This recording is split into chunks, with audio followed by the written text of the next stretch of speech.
I want to stress at the outset, the people of Wagga sent us the strongest message. They were angry and disappointed with the actions of a former member, as was I. They're angry and disappointed with politicians talking amongst themselves and not focusing on the community. They also want me and my government to make sure we don't take them and their community for granted. I've heard that message loudly and clearly. I want to thank the people of Wagga for having to endure the by-election. The by-election shouldn't have happened in the first place, but it did. And I want to thank them for having to endure the process and for making sure they sent me and my government a strong message. Absolutely no excuses. We take full responsibility. We hear the message they have sent us. And I want to let the people of Wagga know that my government will double down, work hard on their behalf across New South Wales, but especially in that region, to win back the trust that we have clearly lost. Sonia, is this the most humiliating day of your career? This is a day where as a leader, as a government, we need to take the message, and I take that message. There is no point being in government if you don't listen to the community. And I want to let the community know that I've heard what they have to say. They want us to work harder on their behalf. They want us to focus on them. And they also expect the highest level of integrity from all members of Parliament. And there's no doubt the actions of the former member led to a lot of anger and disappointment. But of course, so did the later instability at other levels of government. And we all have to accept those two factors. But I also need to accept, and I do this humbly, I also need to accept that they've sent a strong message to me and my government that we need to do better on the ground, making sure we don't take them or any other community for granted, and that we're continuing to deliver for them. In fairness, You made a Premier, major mistake during the campaign when you basically a bloke left because of a bribe, and then you go out and try to bribe the electorate with more than $100 million worth of promises. You saw the front pages of the local paper and their reaction to that. You've run a really, really bad campaign. There's no doubt that people were angry and disappointed at the actions of the previous member, as was I. But I do believe we stood a good chance of convincing the community that they could trust in us. But of course, other events unfolded during the by-election campaign. None of us could have foreseen the other events that unfolded. None of us could have foreseen that. I've heard the message loud and clear. As a government, we need to work harder, and we will. As a government, we need to ensure that we listen to the community and don't take it. But you ran a bad campaign, will you admit that? Look, Your campaign didn't work. You went 7 times, you owned the thing and you lost. There's no doubt what the community has said to me and my government is that we need to do better on the ground. We can't take them for granted. We can't assume their support when they feel so disappointed, so angry and so disheartened from politics and the way politicians conduct themselves. Why did you lose the election? Why did you need a by-election to learn that though? Surely you should have known that that's what the Oh, absolutely we know, and that's why we will continue to work our guts out to get the trust of the community. But the timing of the by-election, which coincided with other major events, other major political events, could not have been foreseen. It was the perfect storm. So the disenchantment people feel was redoubled by obviously the actions of the former member, but also by the actions of what happened at other levels of government. There's no doubt that did have an impact. I did visit the community once a week, and I heard what people told me every single week.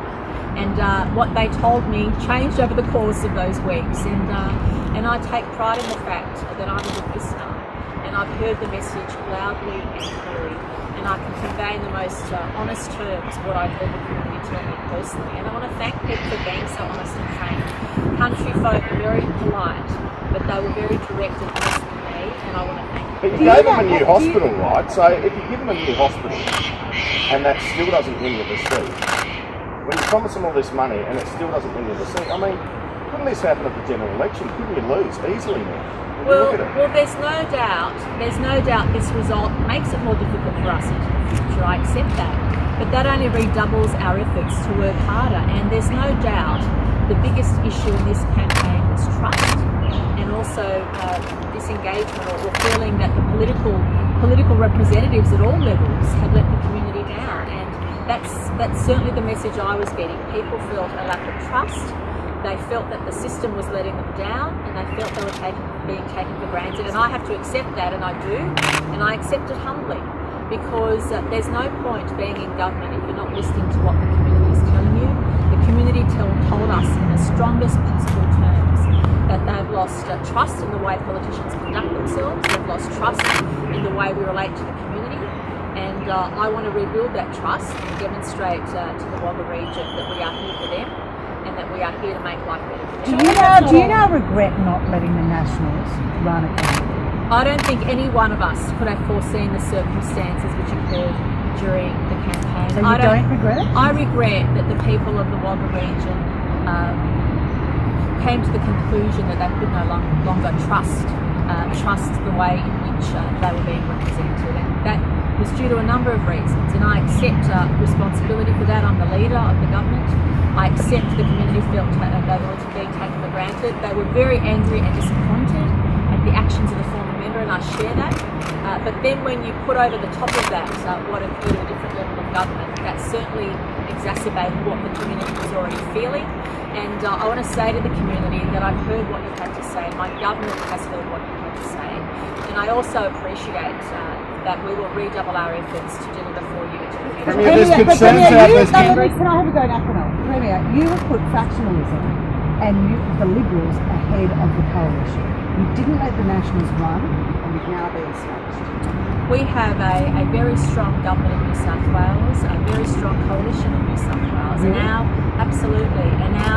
absolute objective, the Deputy Premier and I and our whole team are committed to demonstrating to the people of Wagga region, in fact the people of all of New South Wales, that we hear there is an underlying concern in the community about how politics is conducted. There's an underlying distrust in how government works, and I need to restore that and demonstrate to the community that it's here for them and that we'll continue to govern. Why? I mean, you say I'm running this great government. Well, if you're running this great government, clearly you're not very good at getting the message across, are you? And clearly your strategists aren't doing a great job. If there's this trust there, what's the disconnect? There's no doubt that a by-election highlights results that people are feeling, and it reminds me of the similar result we got in Miranda back in 2013. We had a swing of 26% against us, and then the coalition was able to regain the seat in the next general election. Are you seriously comparing this to Miranda? No, I'm suggesting that when there's a by-election, when members of parliament leave before a general election, especially under the circumstances that we're here, coupled with the unfolding events at other levels of government, coupled with the fact that people are feeling very disengaged from the political process, in a by-election that is highlighted because the people of the Wagga region sent us a strong message. They knew it wouldn't change the state government. They knew it wouldn't change the way the government was governing the state, but what they did want to make sure is that I got the message from them that they felt taken for granted, that they felt disillusioned and angry about what had happened, and they want me to get that message, and I want to let them know that I certainly get that message. This isn't the first time people in the country have sent you a message.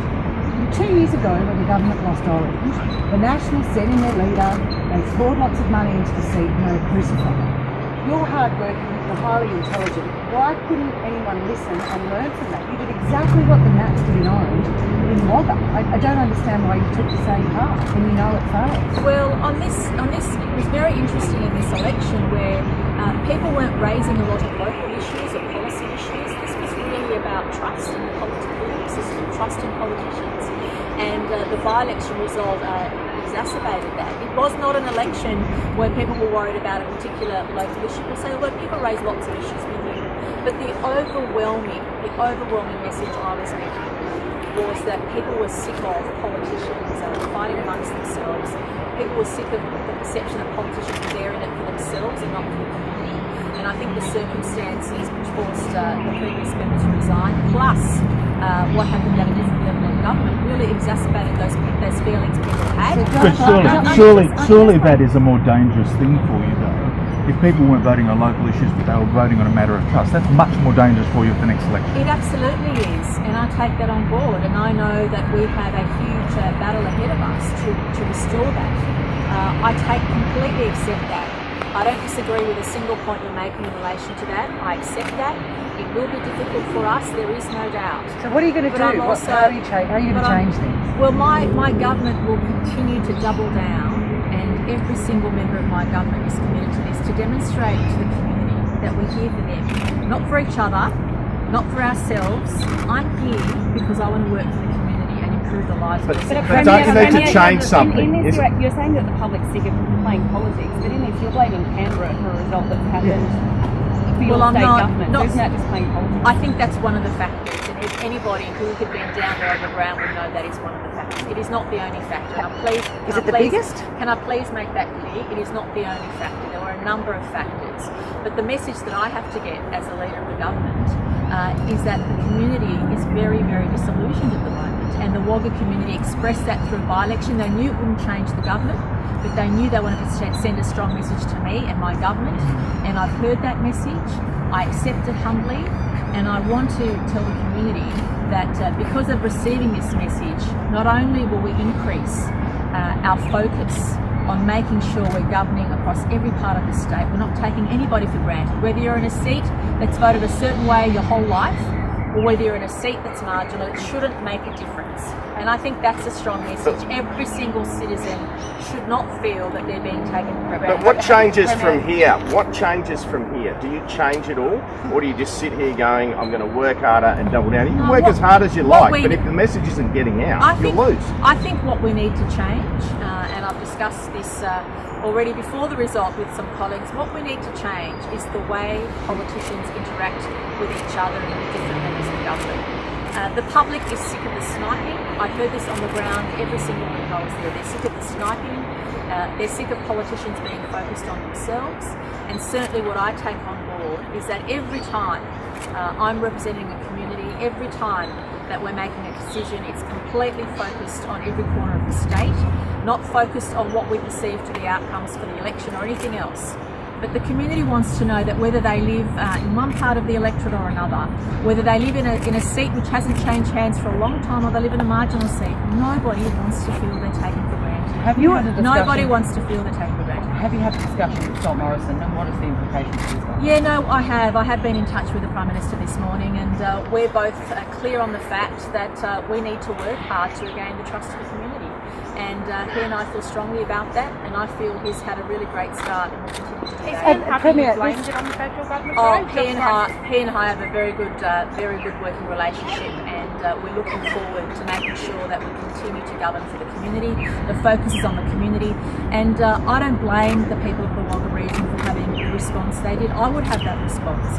If I was a person trying to raise a family, trying to make sure that I had a good quality of life for me and my family, I would have that response. When you see elected representatives doing the wrong thing, or when you see governments focusing on themselves rather than the electorate, of course you're going to get that result. And I take that on board, I accept it, and I say to the people of Wagga, but also to everybody in New South Wales, please know I've heard the message. My government has heard the message. We will redouble our efforts not to take a single person for granted, not to take the electorate for granted, and also not to focus on ourselves. That is the last thing. But any of us when you can say do. that, Premier, it sounds like you've just been focusing on yourself. That's what it sounds like. Is that what you're admitting? That up until this very point in time, you've just been focusing on yourself? Not at all. What I'm suggesting is that the events in the Wagga electorate, plus the events in other levels of government, have made the community feel that politicians, first of all, have not always acted in the highest level of integrity and haven't always considered what the community might be thinking in relation to their actions. And Does that I accept include you? that. Absolutely, it includes every one of us. When people see us, acting in a certain way, they don't like it. And the people of the Wagga region said, please do not take us for granted. We don't like what we've seen in recent times.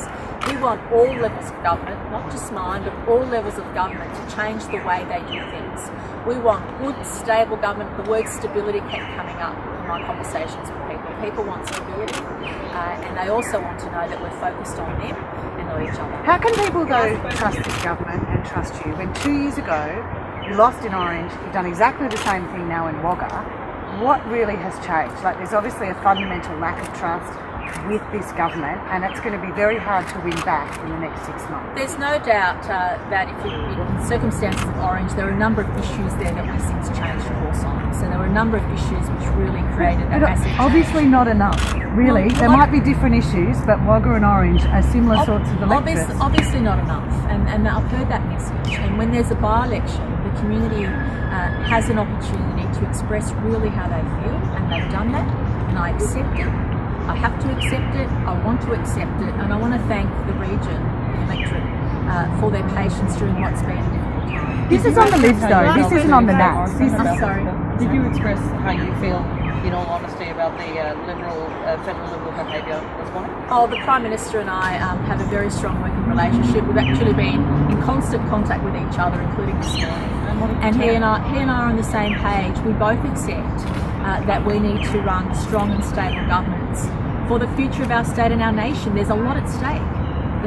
I run the largest state in the nation, he runs the nation, and there's a lot at stake for us to continue. Did you say, look mate, the fact that you guys had that spill sort of stuffed us up in this by-election? It's fair to say we have a very open and honest and frank relationship, and he and I are in lockstep with each other.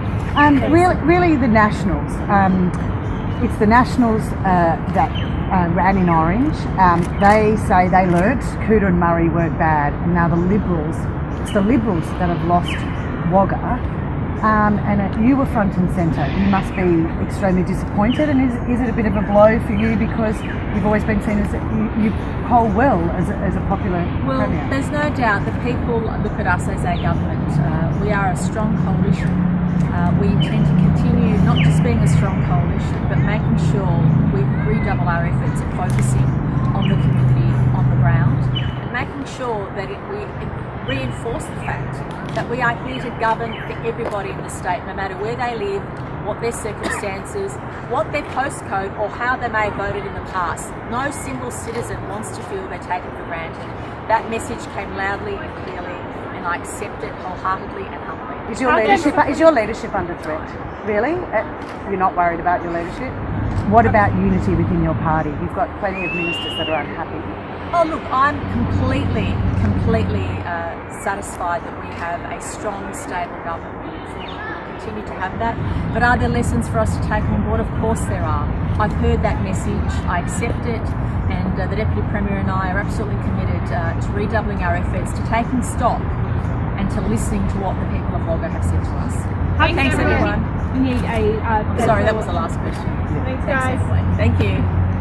Thanks everybody. Thanks, Premier.